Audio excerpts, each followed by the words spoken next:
আমার কোনো দুঃখ নেই, কারণ আমি আগের থেকেই জানতাম তুমি আমারে ঠকাইবা।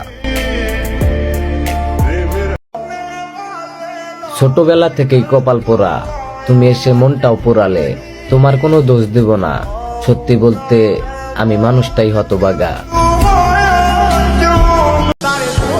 শখের বয়সে একটা দামি মানুষ পছন্দ করছিলাম, তাকে কেনার জন্য টাকা জমাতে জমাতে হঠাৎ শুনি সে বিক্রি হয়ে যায়। আপনি অনেক দামি মানুষ, আমি কিনতে পারবো না। আপনি অনেক সুন্দর তো, তাই আপনাকে আমার পাশে মানাবে না। আমাদের যোগাযোগ নেই তো কি হইছে, ভালো তো আজও বাসি। তোমার মন চাইলে তুমি ফিরাইছো, মৃত্যুর আগ পর্যন্ত আমি তোমার অপেক্ষায় আছি।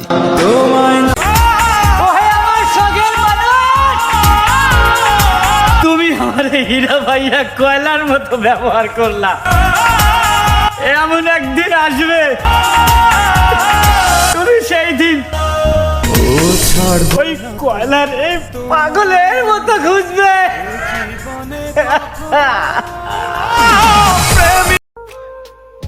অনেক কষ্টে বাইচা আছি, এইটারে জীবন বলে না, জীবন তো লাশ হইয়া বাইচা আছি।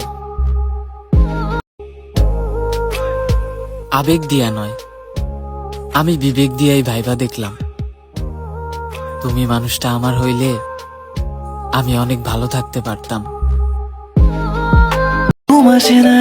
তো অনেকদিন ধরে তো ভিডিও দেখতেছো, বলো তো আমার নাম কি? যে বলতে পারবা তার আইডি ঘুরে আসবো। আমার দেহের দুঃখ গুলো কমাই দাও আল্লাহ, আমার ঘুমাইতে অনেক কষ্ট হয়।